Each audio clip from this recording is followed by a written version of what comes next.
Uma historinha aí para passar tempo. De uma certa feita, um cidadão chegou com um revólver na cintura, todo um jeitão de brabão, virou pro dono do botequim assim e disse: meu amigo, me ponha aí por favor um copo de cachaça cheio. Ele olhou assim pra ele, foi lá, pôs o copo de cachaça. Ele resolveu: não quero mais tomar cachaça, não quero tomar um copo de conhaque. Aí pegou o conhaque, bebeu. Aí ia saindo, né? O dono do botequim disse: mas só que o senhor não pagou o conhaque. Disse: paga o conhaque como, rapaz? Eu não troquei na cachaça? Ele disse: mas o senhor não pagou a cachaça, meu amigo. Disse: meu amigo, você pôs na garrafa.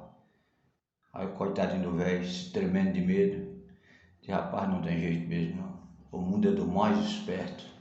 É triste, é isso mesmo. É assim, meus amigos, a vida, né?